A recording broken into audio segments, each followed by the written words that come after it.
అన్నదంట గట్లనే ఉంది మీరు చేసే వ్యవహారం అంతా. అదేవిధంగా అధ్యక్ష,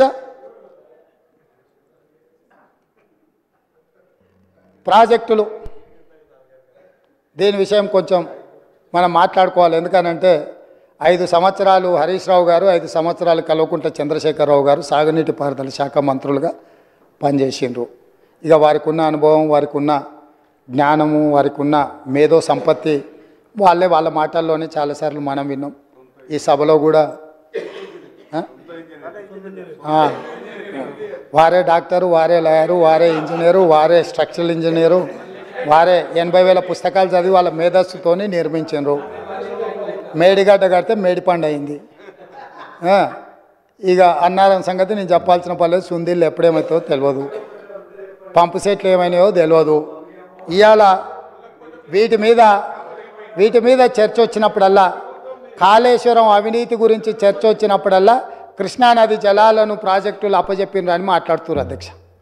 ఇవాళ నిజంగానే వాళ్ళు మాట్లాడినప్పుడు నిజంగానే ఈ ప్రాజెక్టుల మీద జరిగిన అవకతవకలు కావచ్చు, లేకపోతే తప్పిదాలు కావచ్చు, వీటిని ఎట్లా సవరించుకోవాలి, ఎట్లా ముందుకెళ్ళాలి, ఎట్లా ప్రాజెక్టులను కాపాడాలి. పదే గతంలో 80,000 ప్రాజెక్టులకు 1,00,000 కోట్ల రూపాయల అవినీతి ఎట్లా జరుగుతుందని మహామేధావులు మాట్లాడినారు అధ్యక్ష. ఇవాళ 1,47,000 కోట్ల రూపాయలకు అంచనాలు వచ్చినాయి. 97,500 కోట్ల రూపాయలు ఇప్పటికే కాంట్రాక్టర్లకు పేమెంట్లు చేసారు. ఇంకో 10,000 కోట్ల రూపాయలు పెండింగ్ ఉన్నాయని అధికారిక లెక్కలు చెప్తున్నాయి అధ్యక్ష. మరి ఇవాళ 97,500 కోట్ల రూపాయలు ఖర్చు పెట్టిన కాళేశ్వరంలో 90,000 ఎకరాలకు కూడా నీళ్లు అందలేదన్న మాట వాస్తవం కాదా? నిజం ఇట్లుంటే ఈరోజు ఇంకా మమ్మల్ని ఏదో నిందించాలనే ప్రయత్నం చేయడము దీనికి ఏమైనా సమంజసంగా ఉందా? దీని మీద ఎక్కువ వివరాలకు వెళ్ళదలుచుకోలేదు. మా ఉత్తమ్ కుమార్ రెడ్డి గారు దీనికి సంబంధించి పూర్తి స్థాయిలో విజిలెన్స్ నివేదికలు కానీ, లేకపోతే దీనికి సంబంధించిన అంశాలు అన్నీ కూడా సాగునీటి పారుదల శాఖ మంత్రి గారు నిన్నమన్న విజిలెన్స్ నివేదిక ఆధారంగా కొన్ని నిర్ణయాలు తీసుకున్నాడు. ఆ నిర్ణయాలు అన్నిటిని కూడా నాకు తెలిసినంత వరకు తమరు అనుమతిస్తే ఈ సభలో వాటిని వారు ప్రస్తావిస్తారని నేను భావిస్తున్నా. అదేవిధంగా కృష్ణానది జలాలకు సంబంధించి కృష్ణా ప్రాజెక్టులను అప్పచెప్పిండ్రని, కృష్ణా ప్రాజెక్టులను మొత్తం కాంగ్రెస్ వాళ్ళు వస్తేనే కాకెత్తుకపోయిందని, లేకపోతే కేంద్రానికి మేమేదో రాసి చేసినామని అసలు ఏం మాట్లాడుతున్నారు అధ్యక్ష?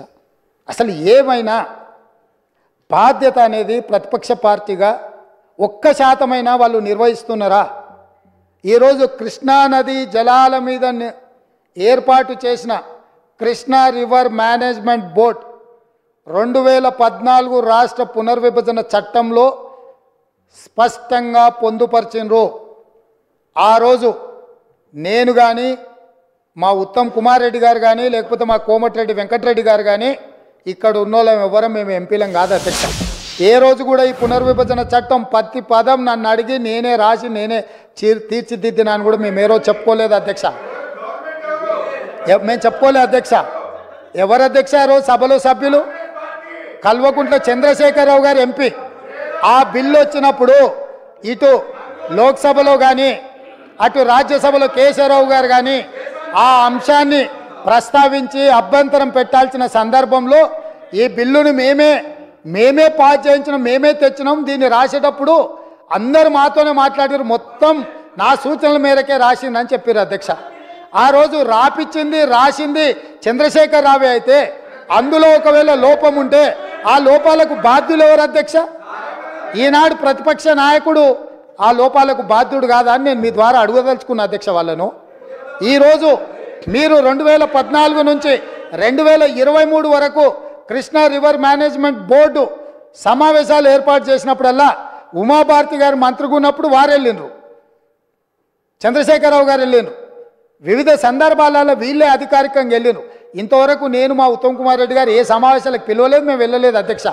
మేము స్పష్టంగా తెలంగాణ హక్కులను కాపాడడానికి మేము కొట్లాడుతుంటే మా కాళ్ళకు తాళ్ళు పెట్టి కాళ్ళలో కట్టెపెట్టి మమ్మల్ని బోర్ల పడేయాలని వీళ్ళ తాపత్రయం ఏంది అధ్యక్ష? గుంజుకుంటా అన్నది ఎవరు అధ్యక్ష? నరేంద్ర మోడీ గుంజుకుంటా అన్నాడు. మరి వీళ్ళు ధర్నాలు చేయాలంటే ఏడు చేయాలి అధ్యక్ష? నల్గొండలు ఉంటాడా నరేంద్ర మోడీ? ఏడుంటాడు అధ్యక్ష? ఢిల్లీలో ఉంటాడు. శాతనైతే కల్వకుంట్ల చంద్రశేఖరరావు గారు, తన్నీరు హరీష్ రావు గారు, కల్వకుంట్ల తారక రామారావు గారు ముగ్గురు పోయి జంతర్ మంతర్లో ఆమరణ నిరాదీక్ష చేయమను. మేము వాళ్ళని పోలీసులు తీసుకెళ్లకుండా వాళ్ళు అమరులు అవ్వడమో లేకపోతే హక్కులను సాధించడమో వరకు ఈ ప్రభుత్వం అండగా నిలబడుతుంది. వాళ్ళ ముగ్గురిని ఢిల్లీలో నరేంద్ర మోడీ తప్పిదాల మీద దౌర్జన్యం మీద ధర్నా చేయమనుండ్రు. కానీ నరేంద్ర మోడీతో కొట్లాడుతున్న మా కాళ్ళ కట్టబెట్టి బోర్లు పడేస్తే ఎవరు అధ్యక్ష? అదేవిధంగా అధ్యక్ష, ఎన్నికల రోజు పోలింగ్ ఇక్కడ జరుగుతుంటే పక్క రాష్ట్ర ముఖ్యమంత్రి AK-47 తుపాకులతో పోలీసులు నాగార్జున సాగర్ డ్యామ్ మీదకు పంపించిండు అధ్యక్ష. ఇవాళ నేను అడగదలుచుకున్న వాళ్ళను, నాగార్జున సాగర్ 100% మన భూభాగంలో ఉంది. మన ప్రాంతానికి లోపటికొచ్చి తుపాకులు పెట్టి ప్రాజెక్టులను ఆక్రమించుకుంటుంటే వీళ్ళ సహకారం లేకుండా వస్తాడా అధ్యక్ష? ఇంటి దొంగలు లేకుండా జగన్మోహన్ రెడ్డి గారు లోపలికి వచ్చి నాగార్జున సాగర్ డ్యామ్ మీద పహారాలు కాసే పరిస్థితి వస్తుందా అధ్యక్ష? ఎందుకు ఆ రోజు వీళ్ళు మాట్లాడలేదు? వీళ్ళు ఇచ్చిన అలుసే కదా, వాళ్ళు పెట్టిన పులుసు తిని వీళ్ళు అలుసు ఇవ్వడం వల్లనే కదా ఈరోజు ఈ పరిస్థితి వచ్చింది. ఆయల్లో రాయలసీమకు పోయినప్పుడు కల్వకుంట్ల చంద్రశేఖరరావు గారు, ఈనాటి మంత్రి శ్రీమతి రోజా గారు పెట్టిన రాగి సంకటి రొయ్యల పులుసు తిని రాయలసీమను రతలాలసీమం చేస్తా అని చెప్పి మాట ఇచ్చి బేసిన్లు లేవు, బేసిజాలు లేవు, మీరు కొట్టుకపోండి అన్నాడు. వాళ్ళు కొట్టుకపోయారు. ఇప్పుడు మేము వచ్చినాక అట్టెట్లా కొట్టుకపోతాడంట? ఎవరు అధ్యక్ష బాధ్యత ఎవరు వహించాలి?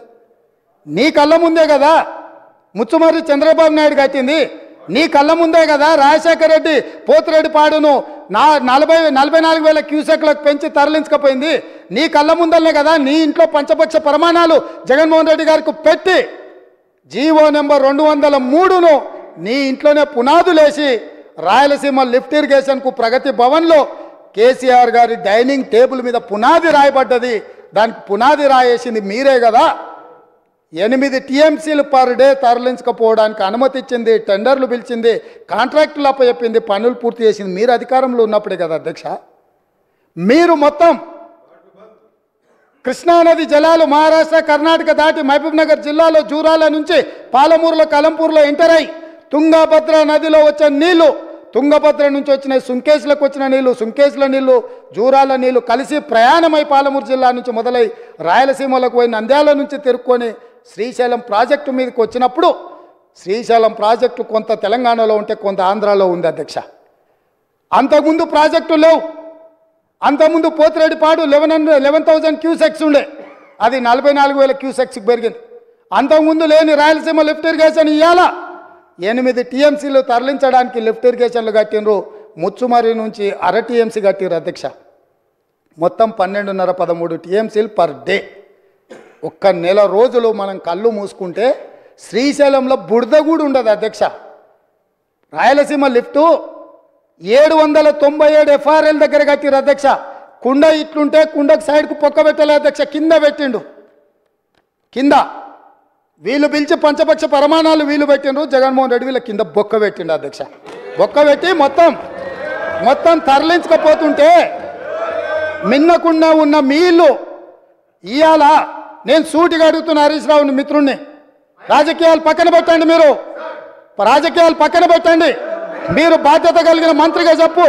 ఇవాళ రాయలసీమ జిల్లాలో ఉన్న మీ అవకాశం వచ్చినప్పుడు స్పీకర్ గారు అనుమతి తీసుకొని మీ అవకాశం వచ్చినప్పుడు తప్పకుండా చెప్పదు. I'm not yielding. నీకు ఇస్తాడు మైకు స్పీకర్ గారు, నేను కాదు ఇవ్వాల్సింది. స్పీకర్ సార్, ఇవాళ మన భూభాగంలో ఉన్న నాగార్జున సాగర్ మీదికి తుపాకులతో జగన్మోహన్ రెడ్డి వచ్చి ఆక్రమించుకుంటే చేతగాని సన్నాసులాక ఇక్కడ ప్రభుత్వం చూస్తుంటే ఇవాళ రాయలసీమలో ఉన్న ప్రాజెక్టుల నుంచి నీళ్లు తరలించకపోతుంటే ఎవరు అడ్డుకోవాలి అధ్యక్ష? ఎవరు అడ్డుకోవాలి? ఒక్క పక్కన వాళ్ళు ప్రాజెక్టులు పూర్తి చేసుకుంటుంటే వీళ్ళు ఇక్కడ ఆనాడు కోమటిరెడ్డి వెంకటరెడ్డి గారు కొట్లాడి నల్గొండ జిల్లాలో ఉన్న ఫ్లోరైడును అక్కడి బాధితులను ఆదుకోవడానికి ఎస్ఎల్బిసి ప్రాజెక్టు మంజూరు చేయించారు. 42 కిలోమీటర్ల tunnel Rajiv Gandhi tiger reserve ఫారెస్ట్లో పర్యావరణ అనుమతి లేకపోతే టన్నెల్ బోర్ మిషన్ తోటి ఆ గుట్టను తొలిసి నీళ్లు దేవాలని 42 కిలోమీటర్ల టన్నెల్ని మొదలుపెట్టించి 2014 వరకు 32 కిలోమీటర్ల టన్నెల్ కొట్టిండ్రు అధ్యక్ష. తెలంగాణ వచ్చినాక వీళ్ళకి అప్పచెప్తే 10 కిలోమీటర్లు పూర్తి చేస్తే సంవత్సరంలో పూర్తి చేయాల్సిందని 10 ఏళ్ళలో కలిసి 1.5 కిలోమీటర్ పూర్తి చేసారు అధ్యక్ష. ఇంతకంటే చేతగానితనము తెలంగాణ ద్రోహి ఎవడని ఉంటాడా అధ్యక్ష? ఒకవేళ ఆ ప్రాజెక్టు పూర్తయిన ఉంటే నల్గొండ జిల్లాలో 3,64,000 ఎకరాలకు గ్రావిటీ ద్వారా నీళ్ళు వచ్చే ప్రాజెక్టును పడావు పెట్టి ఈరోజు మీరు వదిలేసినందుకు ఇవాళ నల్గొండ జిల్లా రైతుల మీద మరణ శాసనం వాళ్ళు రాసిండ్రు అధ్యక్ష. అదేవిధంగా కల్వకుర్తి లిఫ్ట్ ఈనాటికి పూర్తి చేయలే. పాలమూరు రంగారెడ్డిలో 27,000 కోట్ల రూపాయలు ఖర్చు పెడితే గుంట భూమికి కూడా నీళ్ళు ఇవ్వలే. ఇవాళ కల్వకుర్తి, పాలమూరు రంగారెడ్డి, ఎస్ఎల్బిసి ఈ ప్రాజెక్టులన్నీ పూర్తయితే కూడా పర్ డే మనం 2 టీఎంసీల నీళ్లు కూడా తీసుకోలేము అధ్యక్ష.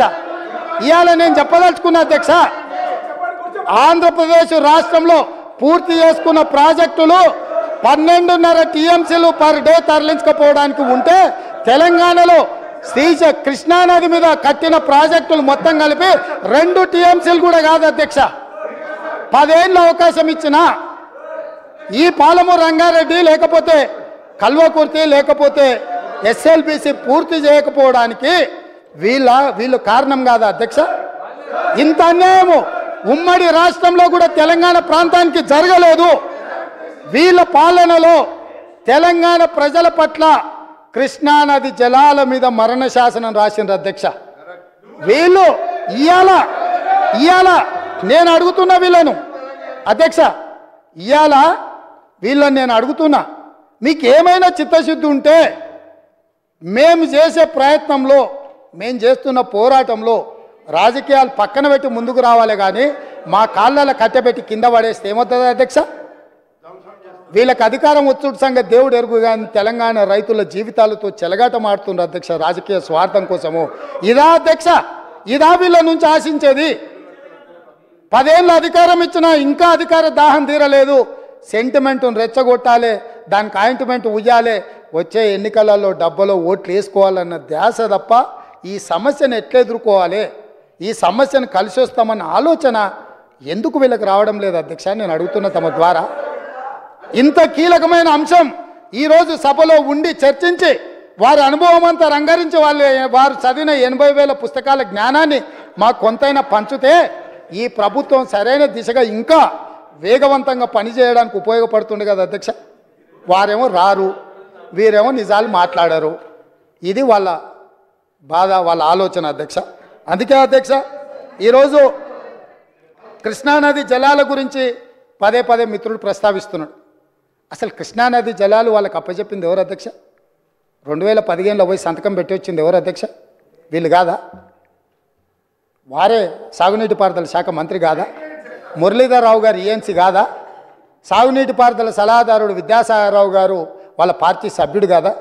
వీళ్ళందరూ పోయి 811 టీఎంసీల నికర జలాలు ఉమ్మడి ఆంధ్రప్రదేశ్కు కేటాయిస్తే ఆనాడు వీళ్ళు తెలంగాణ ప్రాంతంలో 68% క్యాచ్మెంట్ ఏరియా ఉంటే 68% వాటా మాకు నీళ్లు రావాలని కొట్లాడాల్సింది పోయి 811 టీఎంసీలలో 512 టీఎంసీలు ఆంధ్రప్రదేశ్కు అధికారికంగా సంతకం పెట్టి మన తెలంగాణ రైతుల హక్కులను వాళ్ళకి దారిదత్తం చేసి 299 టీఎంసీలకు సంతకం పెట్టి వచ్చిందే వాళ్ళ అధ్యక్ష.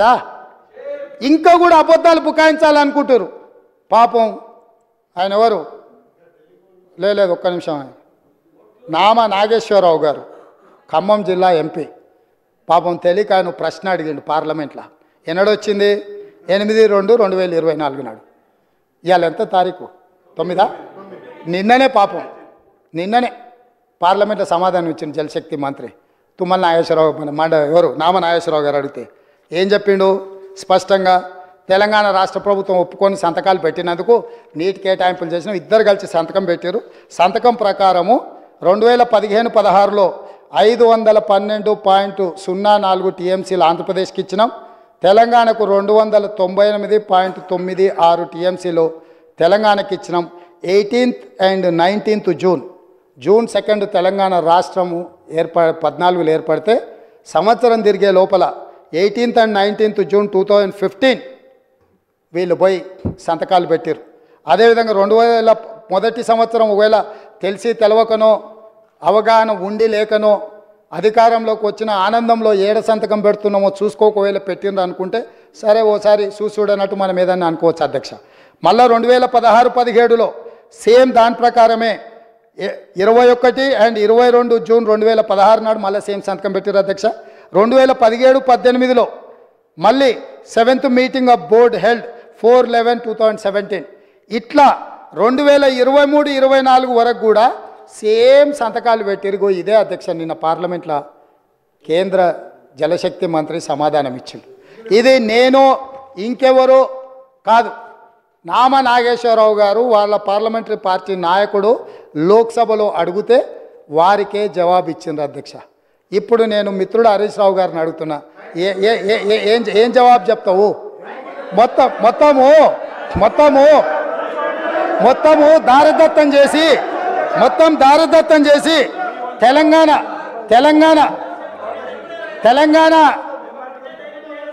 జల హక్కుల్ని సర్వం దారదత్తం చేసి సంతకాలు పెట్టి తెలంగాణ ప్రజల హక్కుల మీద మరణ శాసనం రాసిన మీరు ఇప్పటికైనా తప్పు తెలుసుకొని మేము చేస్తున్న ప్రయత్నంలో కలిసి వస్తారేమని మేము అనుకున్నాం. కానీ ఇంకా కూడా ఇదే విధానం చేస్తే ఈసారి అక్కడ కూడా ఉండరయ్యా. అక్కడెక్కడో ఉంది కదా నాంపల్లి దర్గానో లేకపోతే బిర్లా మందిరం, అక్కడికి వెళ్తారు అధ్యక్ష ఇట్లా చేస్తే మాత్రం.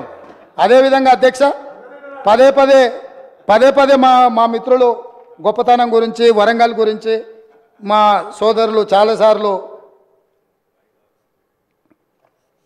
మాట్లాడుతూ ఉంటారు. ఒక జీవో కాపీ ఇవ్వదలుచుకున్న అధ్యక్ష, ఒక్క నిమిషం మీరు అవకాశం ఇస్తే వారి గొప్పతనం మీద నేను చెప్పదలుచుకున్న అధ్యక్ష.